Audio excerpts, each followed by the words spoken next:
Olá, pessoal. Estamos aqui de volta à nossa última aula. Eu espero que você esteja gostando dessa disciplina, maneira como eu estou tratando esses livros, procurando entender o contexto histórico, a razão deles terem sido escritos e, sobretudo, sua mensagem teológica e sua contextualização com o nosso tempo. Isso é importante demais para o nosso crescimento no conhecimento, crescimento também na nossa formação espiritual, na nossa formação ministerial. Senhor, que Tu venhas nos abençoar mais uma vez nessa última aula, que Teu nome seja honrado e que possamos compreender aquilo que Tu permites. Assim nós oramos e Te agradecemos no nome do Teu Filho Jesus. Amém.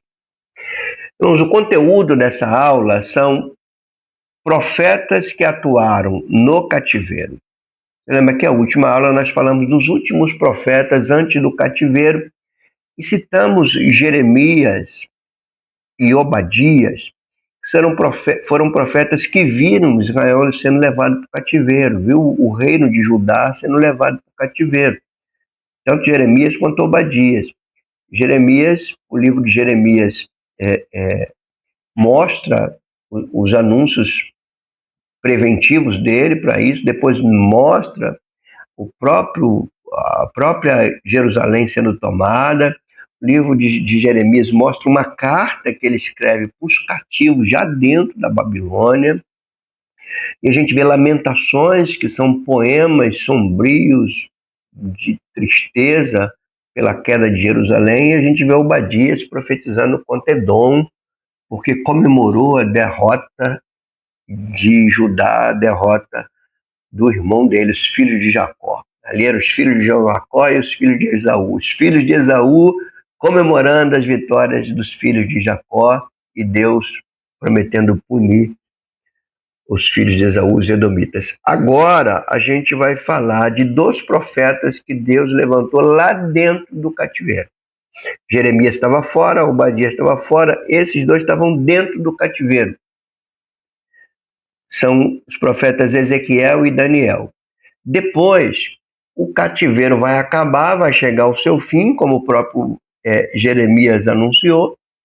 Fim dos 70 anos de cativeiro, eles voltam para a terra, para reconstruir naquela terra de onde eles foram expulsos. Nessa reconstrução, Deus levanta dois profetas, os chamados profetas de restauração. Os profetas Ageu e Zacarias. E o cânon do Antigo Testamento vai fechar com Malaquias, que também é um profeta depois do exílio, um profeta pós-exílio. Então, nós temos dois profetas do exílio nessa aula e três profetas pós-exílio. Dois profetas do exílio, Ezequiel e Daniel. Três profetas pós-exílio, Ageu, Zacarias e Malaquias. Vem comigo. Vamos nessa aqui, que Deus nos dê graça nesse tempo que nós temos. Vamos falar de Ezequiel. É interessante que Ezequiel é levantado profeta dentro da Babilônia. Ele era um profeta de linhagem sacerdotal. Então ele tinha o ofício sacerdotal nele, e ele estava entre os primeiros cativos da Babilônia, porque Nabucodonosor invadiu a Jerusalém em 3 etapas. Nas primeiras etapas, Ezequiel foi, assim como foi Daniel e os jovens que estavam com ele. Então, ele estava entre os primeiros. Seu chamado ao ministério ocorreu dentro do exílio. Então, quando ele é levado cativo, ele ainda não tinha sido chamado para o ministério pastoral. Ele é chamado lá, dentro da Babilônia. Eu vou explicar por que isso.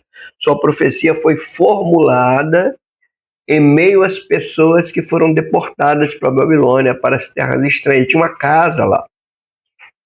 Os anciãos de Judá iam até a casa de Ezequiel. Por exemplo, capítulo 14 de Ezequiel narra uma coisa muito interessante. Os profetas vão lá indagar Ezequiel como o que Deus vai fazer, quando é que esse cativeiro vai acabar. Eles estavam sendo enganados também pelos falsos profetas na época. E Deus fala para Ezequiel assim, tá vendo esses homens aí, os anciãos, eles têm deuses no coração deles. É interessante, estou vendo aqui que o Marcão está me vendo aqui. Deuses no coração, mano. Deuses secretos. A roupagem externa religiosa, e o coração abrigando deuses ocultos. Isso existe até hoje, tá bom? Vamos lá para Ezequiel. Então, esse é o contexto histórico, né? Ele viveu em tempos de importantes mudanças internacionais. Havia mudanças internacionais, por exemplo, a Síria deixou de ser uma potência, o Egito deixou de ser uma potência, Nabucodonosor triunfou sobre o Egito, a potência agora era a Babilônia. Então, esse é o contexto de Ezequiel.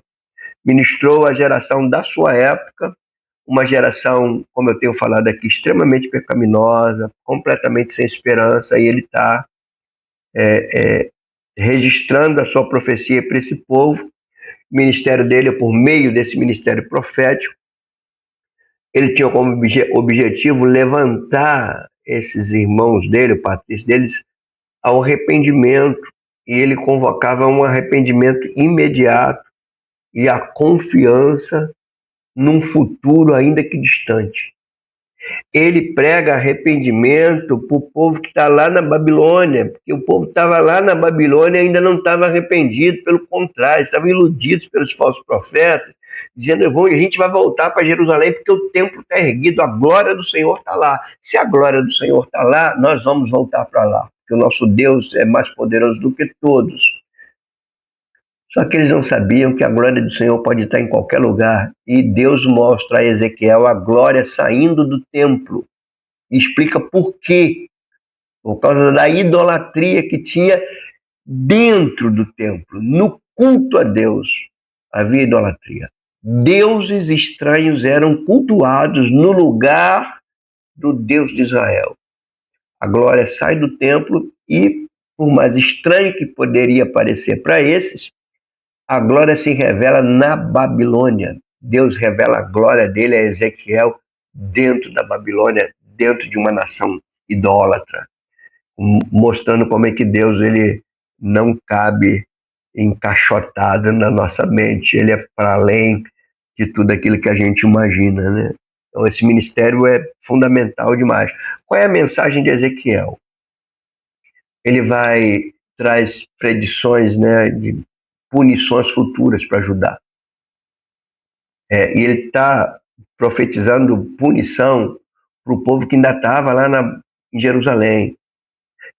Só para vocês entenderem, tinha uma parte do povo cativo na Babilônia e tinha um restante em Jerusalém e o templo estava em pé lá ainda. Os sacerdotes ainda estavam lá, o templo estava em pé.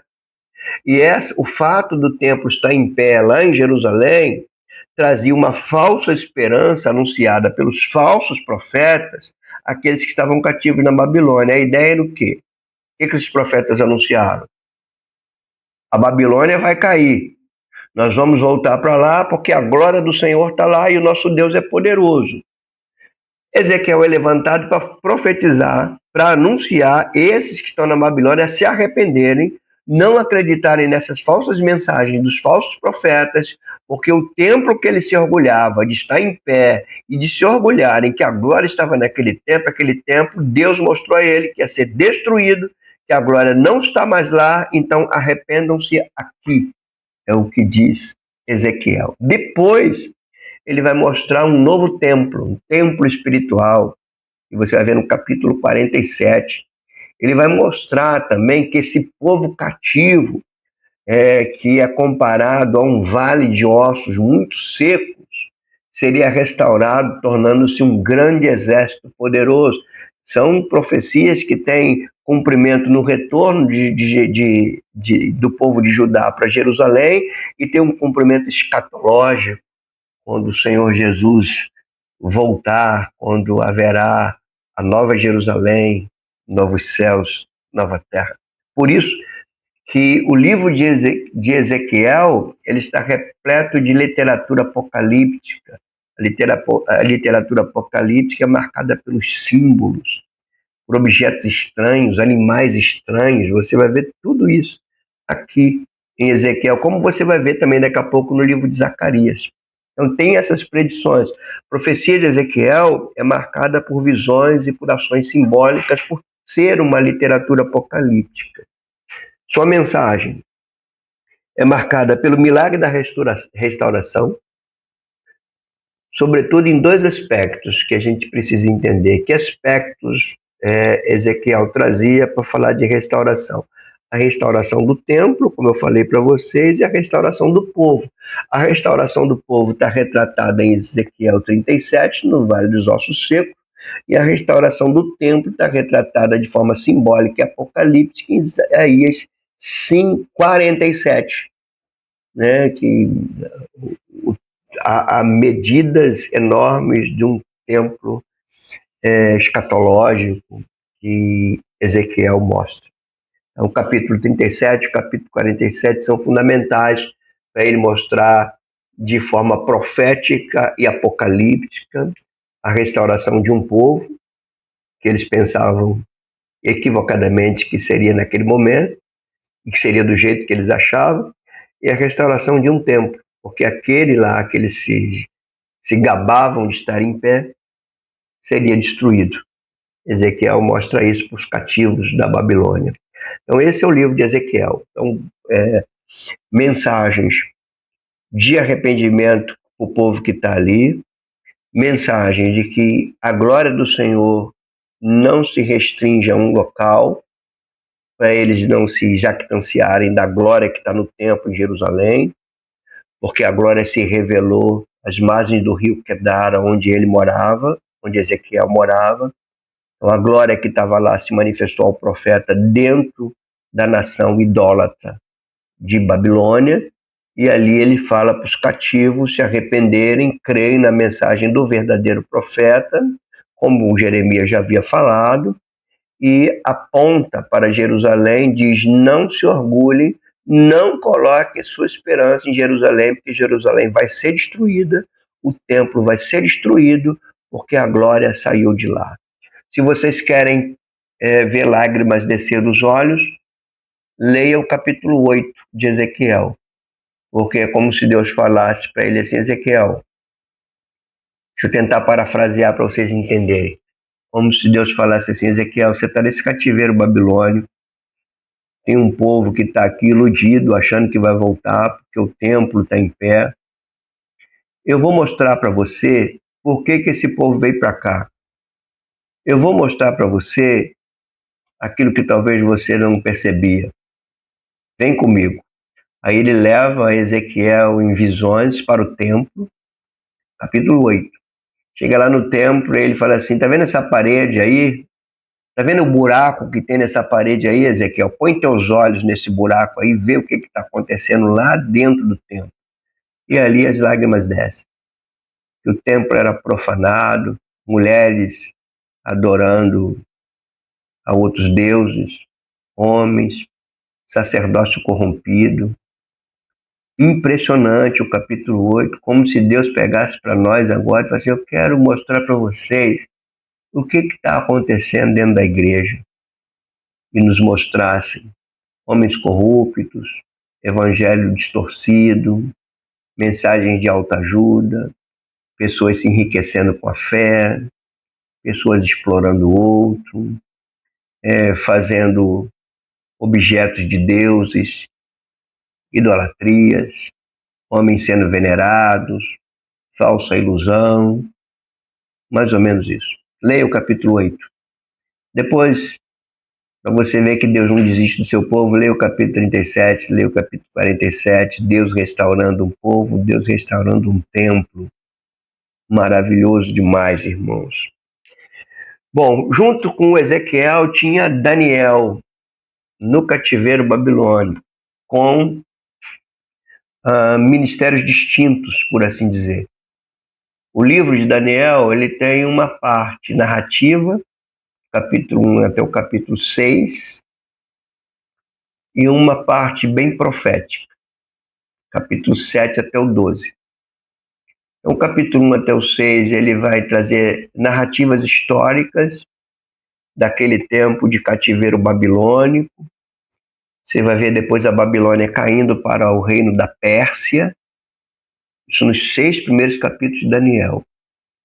O ponto interessante de você ver no Daniel é a interpretação que ele tem de um sonho, de uma estátua, e ele ali vê grandes potências internacionais, a começar com a Babilônia, depois a Grécia que viria, depois lá no final o Império Romano e por fim um reino que destruía todos eles, que era o reino do Messias, do Filho de Deus, aquele que no capítulo 7 ele vai dizer como o reino do Filho do Homem, o reino eterno do Filho do Homem. Então a gente está diante de um livro maravilhoso, tem também suas mensagens apocalípticas aqui, né? Tem símbolos, visões, as visões que Daniel tinha. É um livro muito significativo para você ler junto com Apocalipse, por exemplo. Ele é um livro muito significativo para isso.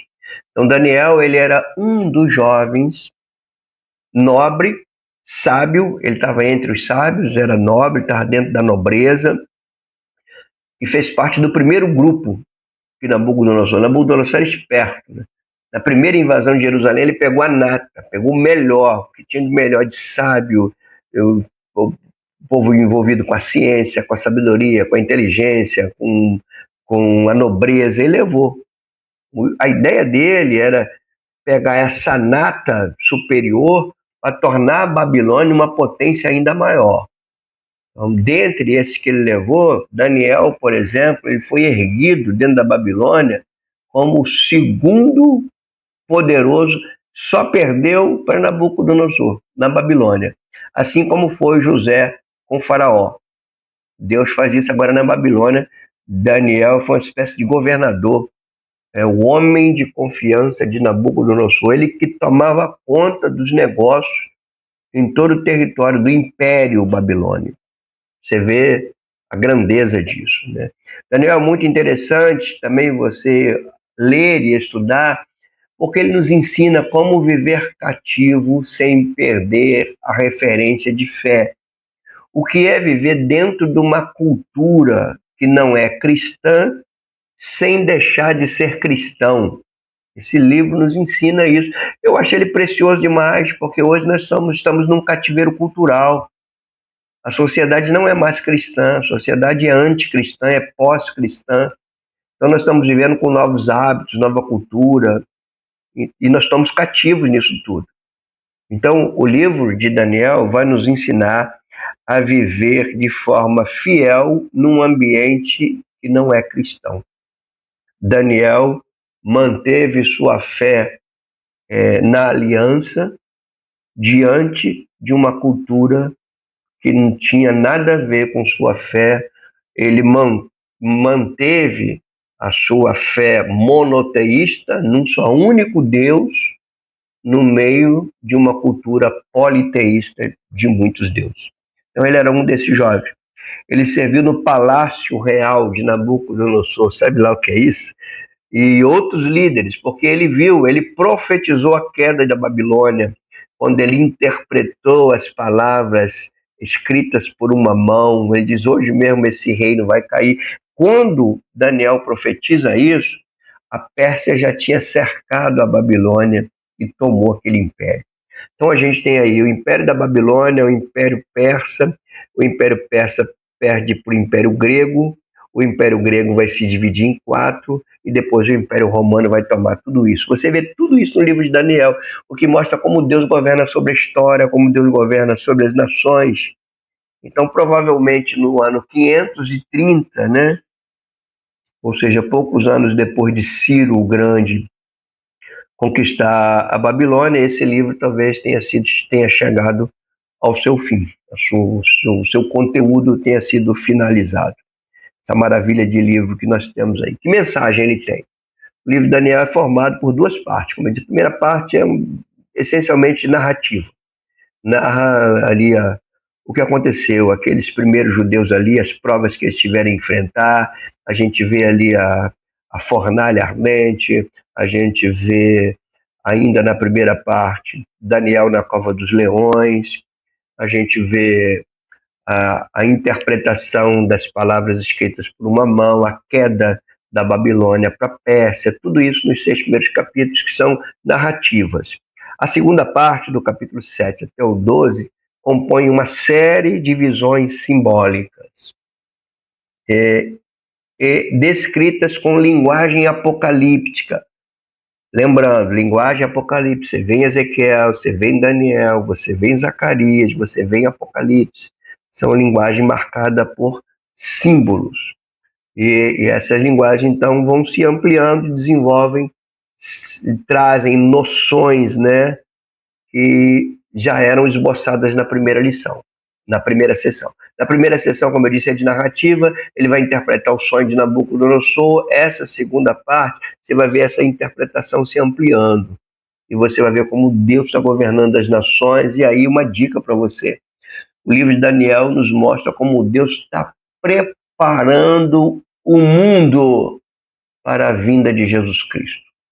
Até que venha o Império Romano unificando tudo, mas isso é história para uma outra disciplina. Nessa primeira divisão de Daniel, você vai ver 4 animais monstruosos que sobem do mar. Esses animais representam 4 impérios sucessivos que iriam dominar o mundo, mas que posteriormente um poder muito maior destruirá tudo e prevalecerá. E essa era a chegada do reino de Deus. Então tem o reino da Babilônia, o reino da Pérsia, o reino da Grécia, o reino de Roma e o reino de Deus, que é sobre tudo isso. A gente vê isso simbolicamente em Daniel. Então essas profecias possuem sentido histórico, porque aconteceram na história, mas também possuem um sentido escatológico, porque nos remete à consumação de todas as coisas, onde todos esses impérios se submetem ao governo do Cordeiro de Deus, onde haverá uma consumação final e o reino de Deus, como ele diz no capítulo 7, um reino que é para todos sempre, para a eternidade. Daniel 7, 14 em diante, é para você ler e se encher de esperança. Então, existem questões teológicas aqui, o tema teológico central é a soberania de Deus, o Altíssimo, Deus soberano, domina sobre todos os reinos, ninguém pode se jactanciar, nenhum reino é inabalável, nenhum reino pode sustentar por si mesmo, Deus levanta e abate reinos e vai trazer o reino dele sobre tudo e sobre todos, né? Sempre demonstra, visões nesse livro aqui sempre demonstram Deus triunfando. Todas as vezes você vê aqui, você vai ver Deus triunfando. E o apogeu dessa soberania está descrito no livro do Apocalipse. Quando você lê Apocalipse, quando vai dizer assim, o reino do mundo se tornou do nosso Senhor e do seu Cristo, e ele reinará para todos sempre. Isso aqui é o desfecho de Daniel em Apocalipse. Então, esse é o conteúdo básico desses 2 profetas maravilhosos do cativeiro. Depois, esse povo vai se cumprir uma profecia em que Ciro, o grande Ciro, tido como servo de Deus, levantarei meu servo Ciro, que vai, o homem que Deus levantou para trazer o seu povo de volta para a terra. Olha que coisa tremenda, o povo vai de volta para a terra e são os persas que financiam esse retorno, que financiam inclusive a reconstrução do templo, lá como Deus é soberano. E nesse período de reconstrução, Deus vai levantar 2 profetas. O primeiro deles é Ageu, o profeta Ageu, o primeiro dos profetas a atuar depois do exílio. Então já falamos de profetas antes do exílio, já falamos de profetas no exílio, agora para terminar nossa aula, os profetas depois do exílio, e o primeiro deles é Esdras. Ele vai atuar em contemporaneidade com Zacarias, que a gente vai ver daqui a pouco. Ele teve grande participação nesse engajamento dos judeus que retornavam do exílio da Babilônia.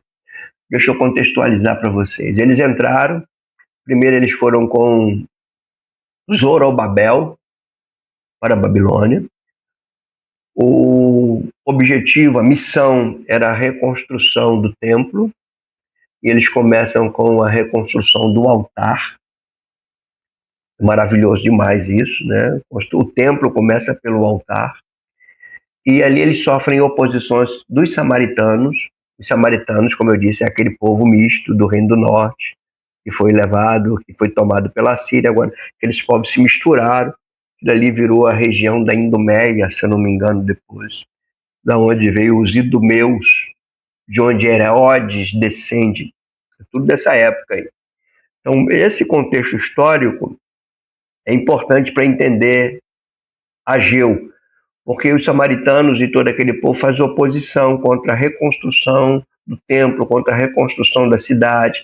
Eles agem com astúcia, eles vão até o rei da Pérsia, até o rei Xerxes, falando que, olha, vocês vão levantar, vocês vão permitir que essa cidade se levante. Essa cidade foi inimiga, ela foi causadora de guerras, e o rei então vai lá ver, isso confere, aí manda embargar a obra, e depois eles vão lá, escrevem uma carta e manda eles ver lá nos anais reais se não está escrito sobre o povo. E olhando lá, ele viu que, de fato, há um edito que permite que esse povo voltasse. Então, Churchill não só vai permitir que continuasse a obra, como vai financiar a obra. E por que Ageu é importante? O profeta se levanta para encorajar esse povo. E quando eles desanimaram de construir o templo, o que eles fizeram? Eles passaram a pensar em si mesmos. Ao invés de construir o templo, eles começaram a construir suas casas. Desistiram da obra de Deus e cada um foi pensar em si. É daí que vem aquele célebre texto que diz: vocês ajuntam em sactel furado. Vocês estão preocupados com suas casas apaineladas, enquanto a casa de Deus está em ruína. Por isso que vocês comem e não se saciam. Vocês bebem e não matam a sede. Ajuntam riqueza e nunca deixam de ser pobres. Recebem, mas como num sactel furado, porque vocês estão invertendo os valores. Vocês colocaram a obra de Deus em segundo lugar. Será que isso tem algum recado para você e para mim? Será?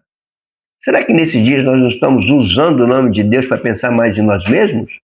Para conseguir nossas fortunas, para conseguir nossas comodidades, para conseguir nossa segurança econômica? Será que não estamos deixando a obra que Ele nos confiou, a obra missionária, a obra da evangelização, da edificação da sua igreja, do compromisso ministerial, do compromisso com a vocação que Ele nos dá? Será que nós não estamos deixando isso de lado para fazer de domingo apenas um turismo de fim de semana, para você entreter tua mente, para você estar socialmente com outras pessoas, enquanto na verdade você está preocupado com o teu conforto, com o teu futuro, com tua casa, com as coisas que você vai construir? Será? Se isso é verdade, irmãos, leia Ageu, que ele fala assim: vocês estão errando, que vocês estão invertendo os valores, vocês estão colocando vocês mesmos em primeiro lugar, por isso que vocês são insaciáveis, vocês nunca estão satisfeitos, vocês não têm senso de satisfação, porque quanto mais têm, menos possuem. É a mão de Deus que está por trás disso tudo. Com isso, Ageu está incentivando. Quando o templo, então, quando eles se encorajam a reconstruir o templo, retomar a obra, quando eles começam a lançar o fundamento ali, alguns que foram levados cativos e voltaram, que eram muito idosos já, lembraram do primeiro templo que foi destruído, a beleza arquitetônica do templo de Salomão, e agora viram um templo. Diante do templo de Salomão, era insignificante, pobre, pequeno, e eles choram. Aí Ageu fala assim: olha, tá vendo esse templo aí pequeno? A glória dessa segunda casa será maior do que a primeira. Já vi muita gente interpretar errado essa palavra de Ageu, dizendo que se você perder o emprego, teu emprego será melhor do que o primeiro. Se você vai para um segundo casamento, o segundo casamento vai ser melhor do que o primeiro, que a glória da segunda casa é maior do que a primeira. Gente, Ageu não está falando disso. Ageu está falando que, embora o templo de Salomão seja arquitetonicamente mais belo, ele não teria mais glória do que esse, porque o belo templo de Salomão se encheu de idolatria, e a glória do Senhor não habita onde o nome dele é desonrado. Ele diz: a glória dessa segunda casa vai ser maior, porque o povo que entrar aqui para adorar está purificado da idolatria que levou ele para o cativeiro. E mais ainda, a profecia de Ageu aponta para uma casa indestrutível. quando Jesus disse assim, vocês vão destruir este templo, em 3 dias eu construo outro. Ele estava falando do templo do seu corpo, a igreja dele, indestrutível. Como disse Gamaliel, deixa esse povo quieto, que essa coisa é de Deus, ninguém vai poder destruir. Tentaram destruir a igreja do Senhor até hoje, ninguém conseguiu. E esse tempo, essa glória é infinitamente maior. E Paulo vai dizer isso com uma profundidade ainda maior, quando ele diz assim, eu tenho por mim que os sofrimentos do presente não se comparam com a glória que há de se revelar no dia de Cristo. Está embutido na profecia de Ageu, que as pessoas não entendem isso. Então, são 2 coisas muito interessantes, né? Ele incentiva a reconstrução do templo, apontando para o erro, para a ganância deles, para o egoísmo deles, coloca Deus em primeiro lugar, e depois ele diz, olha, a glória dessa casa aqui é maior do que a primeira, não porque essa aqui é mais bela, mas porque essa aqui é mais fiel do que a outra. E aponta para uma casa ainda futura, indestrutível, que vinha na ressurreição de Jesus Cristo. Isso é o livro de Ageu, para a gente entender. Qual é a mensagem teológica aqui? Então, Ageu nos ensina a definir prioridades. Quem vem primeiro? Quanto às questões espirituais, a gente colocar o projeto de Deus à frente dos nossos interesses. Jesus falou isso em outras palavras, quando disse assim, buscai em primeiro lugar o reino de Deus, que as outras coisas que vocês de fato precisam vos serão acrescentadas. Ageu está falando isso. Há centenas de anos atrás de Jesus falar. Ageu também nos ensina que as circunstâncias adversas que existem não podem servir de justificativas nossas para que nós paremos a obra do Senhor. Ah, a luta está grande, estou com dificuldade, então eu vou parar. Não. Havia lutas, havia empecilhos, havia obstáculos. O povo estava prestes a parar porque não aguentava a pressão. Mas Ageu se levanta e diz, olha, continue a obra. Deus está nisso. Então, você que está me ouvindo, as dificuldades da tua vida, você não pode usar como justificativa para colocar a obra que Deus colocou na tua mão, confiou a você, em segundo plano. Os problemas da tua vida não podem ser usados para você colocar a casa de Deus em segundo lugar. Se você entende que a Bíblia é a palavra de Deus para nós, então entenda o que esse livro está falando. O livro nos mostra que bênçãos materiais podem ser retidas. A gente vive num cristianismo de bênçãos materiais, que parece que a bênção de Deus é comprovada quando a gente tem as posses. Aqui é o contrário. Aqui a bênção de Deus sendo demonstrada quando ele tira as posses. Olha, já parou para pensar nisso? Ageu na veia. Ageu na nossa veia, para a gente entender isso. Quando a obra de Deus é deixada de lado, os bens materiais ele pode também derrubar. Acredita na palavra de Deus? O que ela está falando para nós aqui. Ageu é o grande ensino sobre nossas reais motivações. Ageu vai confrontar as nossas fontes motivacionais. Somos convocados a reverenciar a Deus e Ageu também nos ensina que a glória do porvir é incomparável em qualquer conquista aqui, qualquer uma.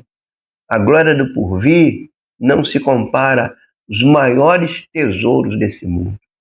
Jesus disse isso quando fala assim, não junte tesouro onde a traça destrói, os ferrugem, os ladrões roubam, junta tesouro no céu. Então, mensagem de Ageu. E Zacarias, contemporâneo de Ageu, com outro viés dentro do seu ministério profético. Ele não era apenas profeta, mas Zacarias também era sacerdote. Isso explica o viés um pouco diferente da sua mensagem. Ele nasce na Babilônia, então é jovem ainda, né? Nasce dentro da Babilônia, e ele estava dentro dessa remessa que voltou da Babilônia, que na época já era a Pérsia, né? Voltando para Jerusalém. Ele está ali. Ele volta e vem junto com Zorobabel. Lá vai também Zacarias. É o livro, dentre os profetas menores, eu acho que é o livro mais longo que tem. Se não me engano, também tem 14 capítulos, o conteúdo dele é maior até do que o de Oséias. E Ageu e Zacarias, eles foram profetas que por assim dizer, se complementaram. Os dois se complementam, é a grandeza, a sabedoria de Deus. Zacarias era mais novo do que Ageu, começou a profetizar num período de mais ou menos 2 meses depois do ministério de Ageu. O ministério de Ageu foi breve, e Zacarias começa a profetizar também. Enquanto Ageu chamou o povo para construir o templo de Deus, Zacarias convocou essa mesma comunidade ao arrependimento. Olha, o que a gente tem aí? Restauração e renovação da aliança. A gente vai ver isso no livro de Esdras e no livro de Neemias também, que é o contexto histórico desses dois profetas. Então, Ageu incentiva a construção do templo, Zacarias, então, chama ao arrependimento, ele chama para uma renovação espiritual, não é só a construção do templo. Construção do templo, você está lidando com coisas ainda visíveis e materiais. É o trabalho de Ageu. O trabalho de Zacarias, além disso, seria chamar o povo com arrependimento, uma renovação espiritual. Ele tinha a tarefa de preparar esse povo para a adoração naquele templo. Olha que coisa maravilhosa, como eles são complementares, né? O templo reconstruído, o povo precisa ser preparado para lidar com o ministério daquele templo, o serviço adequado do templo. Então tinha que ter renovação espiritual, tinha que ter renovação de aliança, tinha que ter arrependimento, tinha que ter reconhecimento, tinha que lembrar do passado, por que aquele povo saiu dali, tinha que lembrar como o templo antigo foi profanado, como o sacerdócio antigo era falso, e agora criar um verdadeiro. Zacarias foi o homem para isso, o profeta. Esse é o contexto histórico deles, tá? Enquanto ele descreve suas profecias, Judá ainda ainda era um pequeno remanescente. Outro ponto interessante desse contexto histórico, a gente está lidando com um povo de minoria aqui. Quando o povo foi tirado da Babilônica, ele era numeroso. Agora, só 50 mil aproximadamente voltaram.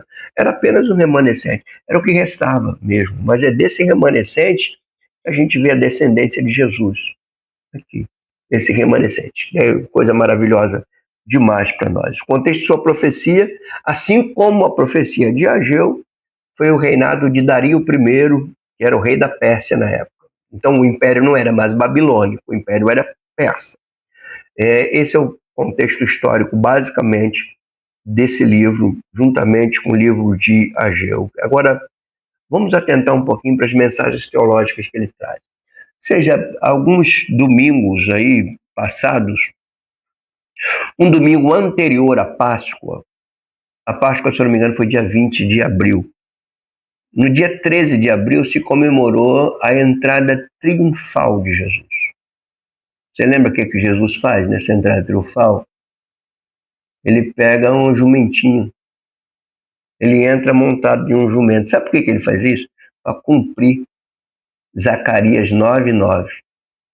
E aponta aí, vem o seu rei montado num jumentinho. Também Zacarias, que vai falar assim, o meu povo me vendeu por 30 moedas de prata. Quem foi que fez isso? Judas. Está aqui Zacarias. Ele está apontando, ó, e vem para aí. Depois ele vai passar a bola para Malaquias, que vai apontar ainda mais para frente. Isso é maravilhoso demais, gente. Então, ele diz ao povo, esse povo numa situação ainda de escravidão, esse povo não era livre, não tinha rei ainda, né? Esse povo aqui não tinha rei. Ele estava debaixo do domínio dos persas. Eles não eram autônomos mais. Eles estavam escravizados. Eles eram um povo que estava debaixo do governo de outro povo. E aqui Zacarias fala assim, vai vir um rei. E esse rei não é como os reis que vocês tiveram. O triunfo desse rei vai ser precedido por uma entrada sentado num jumento. Ele não vem num cavalo vultuoso. Ele também não vai entrar para sentar num trono. Ele vai ser vendido por 30 moedas. Você sabe de quem que Zacarias está falando, sem talvez nem ele mesmo soubesse? É o nosso Senhor Jesus Cristo. Ele exorta, ele traz visões proféticas, ele traz sentenças de condenação, sentenças de salvação, ele usa a linguagem profética, ele usa a linguagem apocalíptica, mas ele é um livro que está apontando mais para frente. Então, reparem, em complemento a Ageu está ali incentivando o povo à construção do templo, a colocar Deus em primeiro lugar, a colocar a obra de Deus em primeiro lugar. E Zacarias vem agora, fala da renovação de uma aliança, da renovação espiritual, aponta para um rei que eles nunca tiveram antes, e era um descendente de Davi. E esse rei que entrou ali naquela cidade, montado num jumento, foi aquele que fala assim: eu vou construir o templo em 3 dias. Está tudo relacionado. Você que está aí estudando comigo, a nossa fé é lúcida. A gente sabe no que crê. A gente entende muito bem. O ponto que vai dominar o livro é esse incentivo, apontando para um futuro glorioso. Então ele procura incentivar aquele povo, apontando para um futuro glorioso, escatológico, que nem ele via. E que a gente já presenciou isso, e a gente agora aguarda a consumação disso. Então, livro precioso. Zacarias apresenta os seguintes temas messiânicos. Ele fala muito ali, Jesus está presente ali. Ele fala da vinda de Jesus em forma humana, Zacarias 6. Ele fala da humanidade do Messias, Zacarias 13.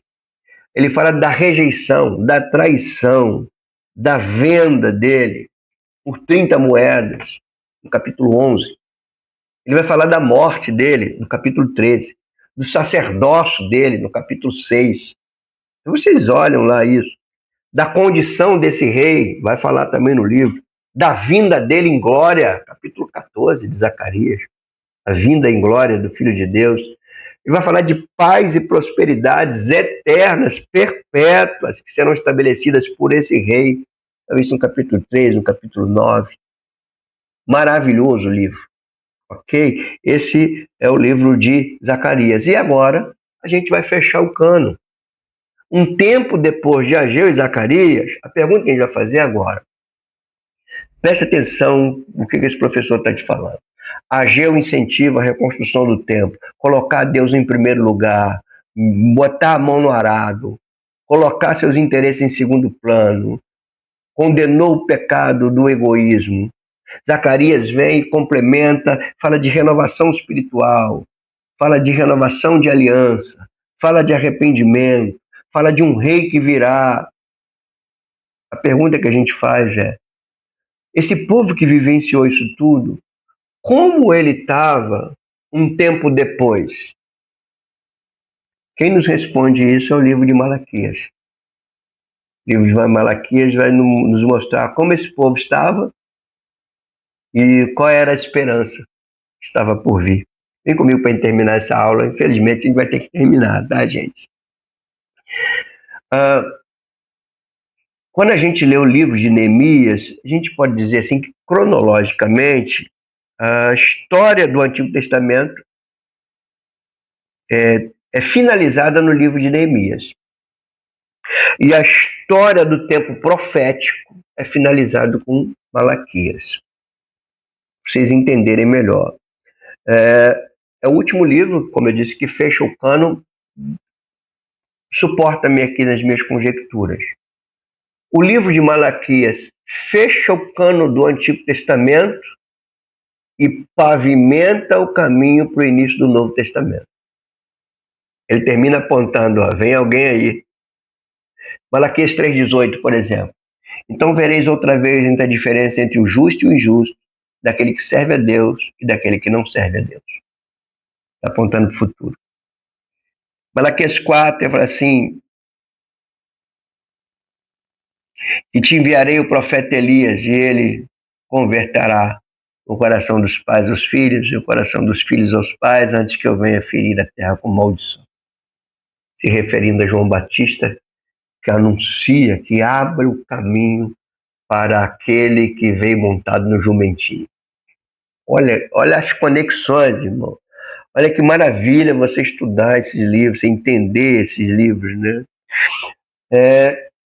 De Malaquias até Jesus, você tem aquele que a gente chama de silêncio profético, né? 4 séculos sem obra literária canônica, mas com ação plena de Deus, preparando o caminho para aquilo que Zacarias profetizou e para aquilo que Malaquias também profetizou. O contexto histórico é esse, né? Há um consenso entre os estudiosos que Malaquias é uma espécie de filho do tempo de domínio persa. Está finalizando quase o domínio persa e ele está ali. A mensagem dele foi proclamada aproximadamente 100 anos após Ageu e Zacarias. Ou dezenas de anos depois de Ageu e Zacarias, ele começa. Então, por isso que eu comecei esse ponto aqui de Malaquias, fazendo a pergunta, como estaria aquele povo exortado por Ageu e Zacarias, como ele estaria esse povo décadas depois? E Malaquias está nos mostrando que ele está em decadência. E o livro de Malaquias, ele é composto em cima de perguntas e respostas. O povo vai perguntando assim, em que nós roubamos a Deus? Aí Deus responde, nisso, nisso, nisso. Em que? Nisso, nisso, nisso. Malaquias está jogando na lata o porquê daquilo. Está denunciando. Então, algumas décadas depois da reconstrução do templo, havia desilusão, indiferença, adultérios, divórcios, infidelidade na contribuição dos dízimos, culto profanado de novo. Malaquias vai denunciar então pecados, e são pecados que se assemelham aos pecados que Esdras e Neemias denunciaram antes da renovação, lá na construção do templo. Ou seja, as coisas voltaram. Isso nos ensina muitas coisas, né? Deus nos restaura, é possível que as próximas gerações voltem a fazer a mesma coisa, é possível que nós mesmos venhamos a fazer as mesmas coisas, e a gente precisa entender isso. O que ele denuncia? Primeiro, os sacerdotes não estavam levando a sério os sacrifícios que deviam fazer a Deus. Então havia declínio sacerdotal. Estava sendo entregues animais com defeitos, sacrificados, que era proibido por lei. Outra coisa, os homens estavam sendo desleais às suas esposas. É aqui que Deus fala assim, eu odeio o divórcio. Você está traindo a mulher da tua mocidade. E aqui é denúncia contra adultério, denúncia contra divórcio, denúncia contra o machismo, tudo aqui nesse pequeno livro de 4 capítulos. Além disso, as pessoas não estavam oferecendo dízimos, não estavam oferecendo oferta. Voltou lá para Ageu, lembra que eles estavam preocupados com as casas deles e não com o templo? Mesma coisa voltou aqui. Estão agora retendo o que é do Senhor, confiando mais neles mesmos. Aí tem pecado de incredulidade, pecado de idolatria, pecado de sacerdócio falso, pecado de adultério, pecado de divórcio, de repúdio, tudo tinha aqui. Então a gente está num final histórico entristecedor, aquele povo tão amado pelo Senhor. Que mensagem teológica a gente tem aqui? Deus é amor e ao mesmo tempo é justiça. Amor e justiça. E esses temas predominam no livro. Apesar do pecado do povo, apesar deles se afastarem de Deus, mesmo assim, Deus, pela sua infinita misericórdia, pela sua fidelidade à aliança, pelos seus planos não serem frustrados, por aquilo que ele decretou, ele cumpre. Ele vai mostrar o amor de Deus ao seu povo. Ele vai mostrar que virá um tempo em que vai ser diferenciado o justo do injusto, o que serve a Deus do que não serve. Ele anuncia, Malaquias anuncia a chegada de um mensageiro que estava por vir. Sabe quem é esse mensageiro? João Batista. Ele anuncia O João Batista, ele é anunciado tanto no ministério de Elias, capítulo 4, como ele fala mesmo dessa voz que clama no deserto, assim como Isaías também anuncia. Ele condena a adoração hipócrita, assim como os outros profetas todos fizeram. É impressionante como é que a gente aprende com a história. Eles foram para o cativeiro por causa de adoração hipócrita, por causa de um monte de pecado.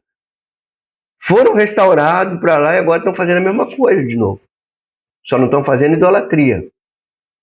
Quando você vai para as páginas do Novo Testamento, você não vê mais o povo de Israel idólatra, mas você vê o povo de Israel político.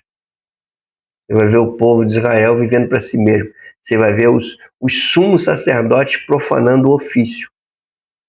Isso começa já aqui. A história depois vai desencadear mais ainda.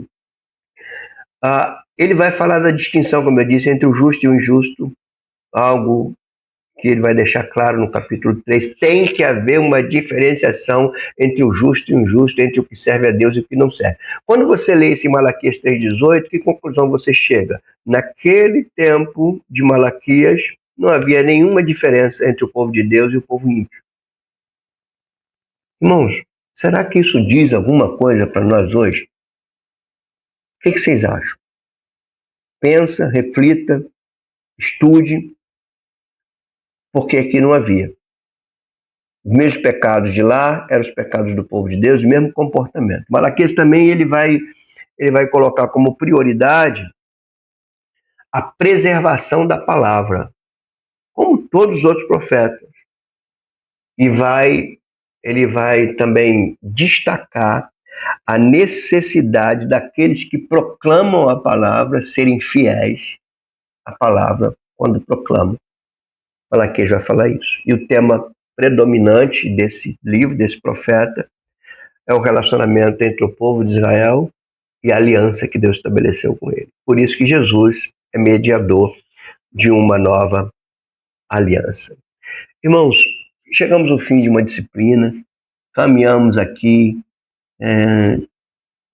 em todos os livros proféticos, por ordem cronológica, os profetas que Deus usou logo no início para o Reino do Norte, os primeiros profetas do Reino do Sul, os últimos profetas antes da catástrofe da invasão babilônica.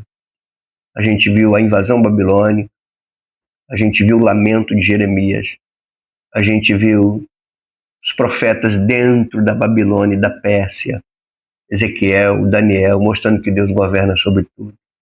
A gente viu Deus incentivando o seu povo a recomeçar com Ageu, com Zacarias. E a gente viu Deus de novo alertando que o povo, ele continua inconstante, mas aponta para um rei justo, para um reino eterno em Jesus Cristo. Aquele que entrou triunfante montado no jumentinho, aquele em quem João Batista abriu o caminho, é aquele que faz diferença entre o justo e o injusto, entre o que serve a Deus e o que não serve. Deus abençoe você, que essa disciplina tenha falado ao teu coração e que você possa se aproximar ainda mais de Deus ao entender esses livros. Um beijo no coração e até a próxima disciplina.